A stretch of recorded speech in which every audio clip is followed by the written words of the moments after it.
Así era la Rotunda en la época del general Juan Vicente Gómez, lo que los escritores llamaron la era del terror. En entonces, los grillos gobernaban a Venezuela. ¿Qué eran los grillos?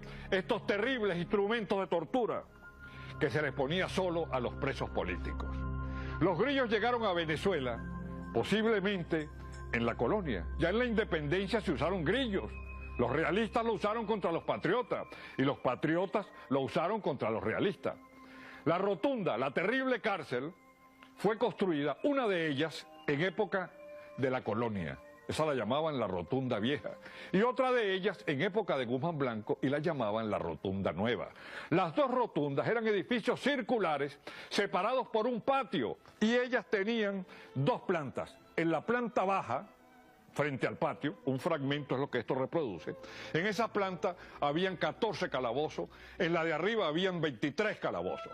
La Rotunda Nueva y la Rotunda Vieja estaban encerradas en una manzana por 4 grandes paredes.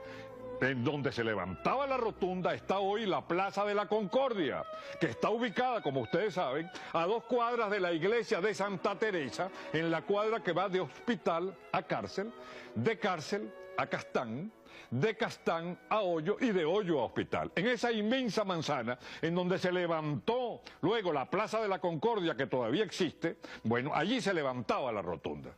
En la Rotunda, los grillos gobernaban. Venezuela fue gobernada, como les dije a ustedes antes, más de 100 años por los grillos. Los grillos transformaron el carácter del venezolano y solo se le aplicaban al preso político. Los grillos eran esto. Mucha gente confunde, por cierto, la bola de hierro con los grillos. Los grillos eran estos. Los grillos tenían un peso que se aplicaba de acuerdo con la categoría del personaje.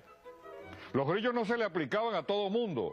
Los delincuentes comunes no llevaron nunca grillos. Y se veía un hombre honorable por el patio este de la Rotunda, sin poder caminar, con 34 kilos de hierro pegados a los pies, y un criminal o violador paseando tranquilo por el patio, fumando y comiendo la mejor comida, porque ellos les dejaban pasar la comida. El grillo estaba conformado por las siguientes cosas. Una barra, que es esta, que pesaba aproximadamente, esta barra, pesaba 18 kilos. Y luego después, las 2 argollas pesaban 13 kilos.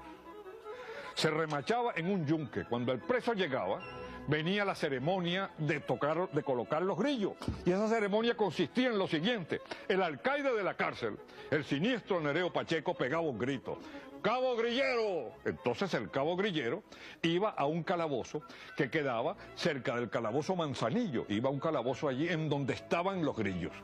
Y sacaba el grillo de acuerdo con la importancia del personaje, porque el alcaide recibía orden del gobernador de que al general Mibeli me le pones grillos setentones, o sea 74 libras, 34 kilos. Si era alguien que no era importante y tenía madera de delator, le decía, me le pones el niñito. El niñito era un grillito, vamos a llamarlo así, que pesaba 4 kilos. Y cuando interrogaban a ese personaje le decían, si tú no me dices quién te metió en esta vaina de la conspiración, te vamos a poner esto. Y le mostraba un grillo de 70 kilos, de 34 kilos. La ceremonia de colocar los grillos era una ceremonia muy impresionante en la Rotunda, porque se hacía en este patio. Entonces, todos los presos salían, se les permitía salir para que vieran a quién le iban a poner los grillos, porque era un enemigo del gobierno muy importante. Era aquello como una ceremonia de rendición.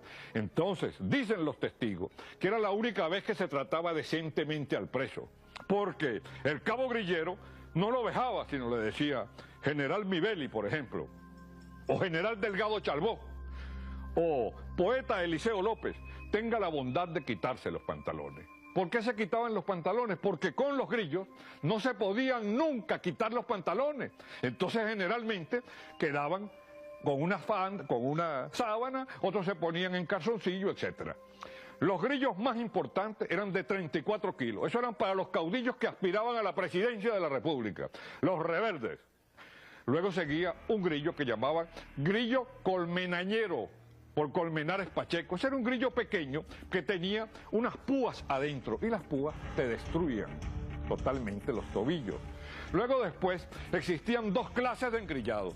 Los anclados eran los que tenían los grillos más pesados que no se podían mover y tenían que usar un mecate como este para levantar los grillos. Y entonces levantando el grillo podían apenas caminar. Eso eran, ¿verdad?, los que estaban anclados. Esos generalmente dormían en el suelo y no se podían levantar y tenían que moverse como una especie de reptiles para poder levantarse. Y luego después existían los apersogados. Ese era el peor castigo que la perversidad humana inventó en el planeta Tierra. El apersogado era a dos enemigos políticos, los engrillaban juntos. La pierna de la derecha de uno con la pierna de la izquierda del otro. Entonces tenían que ir los dos amorochados, como hermanos siameses, a hacer sus necesidades juntos. Cuando se enfermaba uno de ellos, era terrible. Por ejemplo, la disentería era normal en la Rotunda y en el Castillo Puerto Cabello. Y entonces el otro tenía que acompañar a este a todas sus necesidades. Y cuando moría, le dejaban 8 y 10 horas con el cadáver del compañero al lado. Y cuando se enfermaba, era terrible aquello. Muchas veces, Nereo Pacheco, recibiendo órdenes del gobernador de Caracas, quien a su vez la recibía del dictador Juan Vicente Gómez, ordenaban eliminar a un preso y le daban vidrio molido, así como se escucha, vidrio molido. Entonces, cuando le daban el vidrio molido, comenzaba el tipo a decir, me han dado vidrio molido. Y el otro, el compañero que estaba apersogado, a gritar, están matando aquí al poeta Eliseo López, están aquí sacrificando al padre Mendoza. Era horrible aquella tragedia. Y a todas estas, el siniestro Nereo Pacheco, en un patio como este, como él era músico profesional, tocaba el arpa. Tocaba el arpa y comía pollo, le llevaban un pollito y lo comía. Y decía siempre, para morir lo mejor es oír música. Las cosas que se cuentan de la Rotunda son difíciles de creer.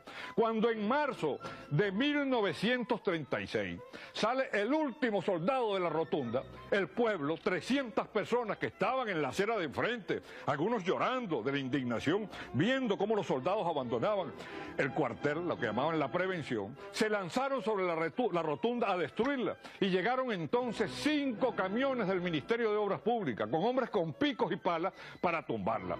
La noticia de que había una turba que había entrado a la Rotunda y que estaban ellos con las manos, con picos, tratando de destruir los techos, revisando los calabozos, llegó a Miraflores esta noticia. Y entonces López Contreras dijo, no, vamos a dar 10 días para que la gente visite la Rotunda y puedan venir desde el interior de la República y puedan ver lo que sufrió Venezuela. Es conveniente que se sepa, y esto no lo divulga mucha gente, que el presidente López Contreras, quien era el ministro de Guerra y Marina del general Juan Vicente Gómez y el sucesor de Gómez, tenía un hijo, el alférez López Contreras Folbert, que murió en la Rotunda torturados con grillos, porque participó en la conspiración de abril contra el general Juan Vicente Gómez. Y cuando le pegaban, porque con los grillos lo planeaban, cuando lo planeaban le decían, muérgano, confiesa que tu padre es un traidor, porque se sospechaba que López Contreras estaba metido en el movimiento contra Gómez, lo que no era cierto. La verdadera historia es que el alférez, el hijo de López Contreras Folbert, muere en la Rotunda. Y cuando le estaban castigando con los grillos puestos, el vano Mivelli, el general Mivelli, un hombre de tabaco en la vejiga, le gritó al alcaide de la cárcel, le gritó y le dijo, oye García, ¿por qué no me das un revólver? Me quita los grillos y tú y yo nos caemos a tiros en la calle, porque a un hombre engrillado no se le veja, se le fusila.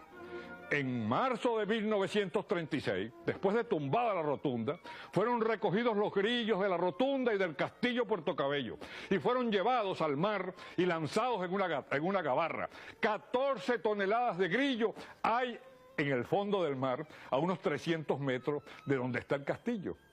Los grillos físicamente se acabaron en Venezuela, pero todavía permanecen.